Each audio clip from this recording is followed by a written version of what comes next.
po sa ating mga viewers. Welcome back sa second episode ng ating Tanberry Talks. And now we have Captain Marion Dayan Bambalan. Ma'am, hello ma'am. Welcome po sa Tanberry Talks dito sa Katipanan Digital. And ma'am, may I ask you ma'am to please introduce yourself to our viewers. Hello muna sa lahat ng viewers. I am Captain Marion Dayan B. Bambalan, Philippine Air Force. I am a member of the Snappy class of PMA class 2018 Alabtala. And I am from Baguio City.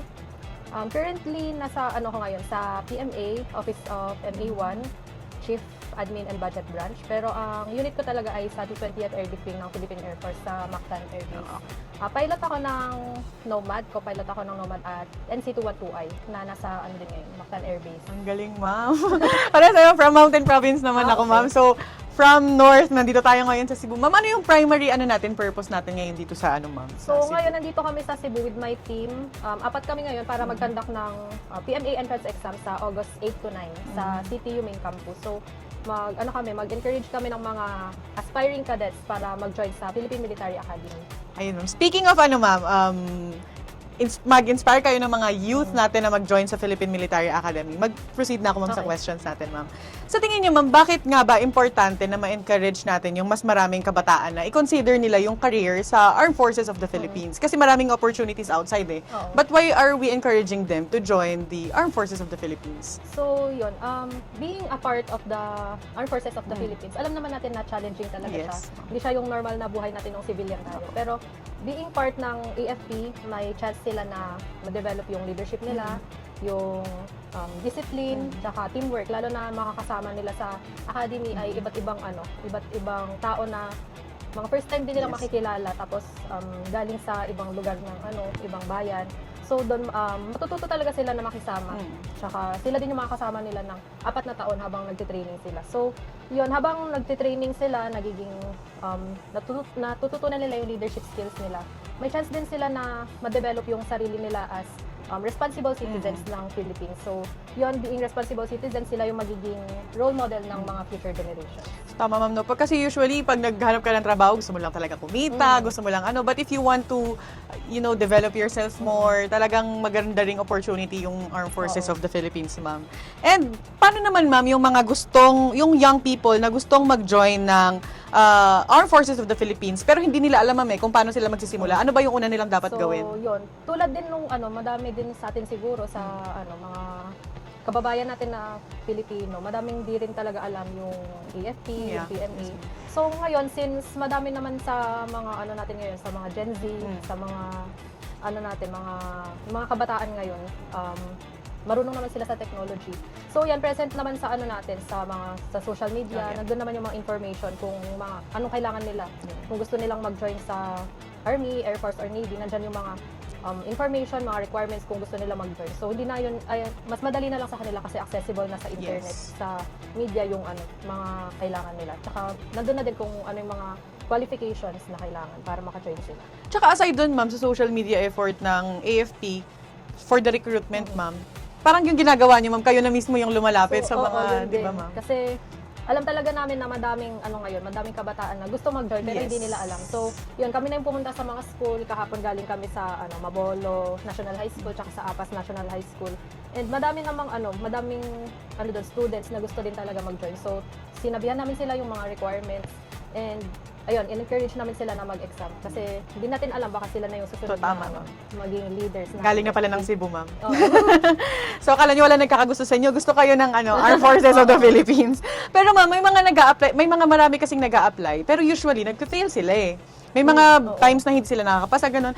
Ano ba yung usual na mistakes at saka paano ba ito may iwasan ng mga natin, applicants natin, ma'am? So yun, para sa akin, ang nakikita ko na dahilan kung bakit sila nag-fail ay kulang sila sa preparation, kulang sila sa hindi sila nakapag-mindset or hindi na nakita yung future ng maayos. So, yun ang gusto ko lang sabihin sa kanila na kung gusto nilang mag-join sa AFP, dapat prepared yung sarili nila. Hindi lang mentally, pero dapat physically din.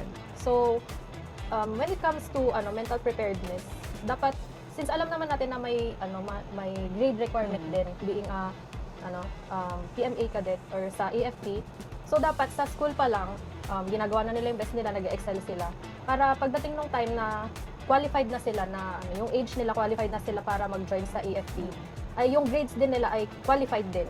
qualified dun sa required na yung hinihingi ng AFP or ng PMA or kung saan agency sila ng ng AFP mag-apply. So yun, isa yun na mag-excel sila sa academics nila sa outside habang nasa civilian life pa lang sila. And next, yung physical preparedness. So alam naman natin yung demands physically ng training ng work natin sa AFP. So ngayon pa lang dapat as early as now nagpe-prepare na sila, mag-start na sila mag-exercise, mag-start sila ng mga push-ups, sit-ups tulad ng mga ginagawa natin sa physical fitness test. So yun yung magiging stepping stone nila kung gusto nilang mag-join sa AFP. Yes, ma'am. Yun talaga yun. Hindi pwedeng gusto mo lang. Dapat ready ka din. Ready ka din, ma'am. Yun, ma'am. Ano po yung message niyo, ma'am, sa mga young Filipinos, young people na gustong magsuot ng uniform, gaya niyan, gaya nito, ma'am, na someday makapagsuot sila. Ano yung advice niyo sa kanila, ma'am? Sa mga aspiring na mag-join ng Armed Forces of the Philippines, do not stop believing yourself. Dapat porsigido kayo sa goal nyo. Alam niyo yung goal nyo at gawin niyo yung best nyo para ma-attain yung goal nyo. And do not stop improving yourself. So yun, kahit na kunwari nag-fail kayo sa unang try nyo, do your best na mag-improve para sa next na subok nyo ay makapasa na kayo or makuha nyo na yung goal nyo. And dapat bilang yung gusto nyong mag-serve as member of the armed forces, dapat nasa puso nyo yung pagsiserve. Dapat inuuna nyo yung love nyo para sa country, hindi lang iniisip yung sarili nyo. Dapat laging nasa isip nyo kung paano kayo makakatulong sa Pilipinas at sa mga kababayan. At tama. Yung pagiging isang member ng Armed Forces of the Philippines, ma'am, hindi lang talaga siya pang sarili lang. Hindi lang career yung Yes, it's not just career. Di ba, ma'am, recently si Sir Lohico changed the PMA. Hindi na siya for personal hindi lang siya career. It should be for the benefit of the country and our countrymen. Ayun, ma'am. So, thank you for that. Answering yung 4 question natin, ma'am. Mag-proceed na tayo sa ating Tanberay!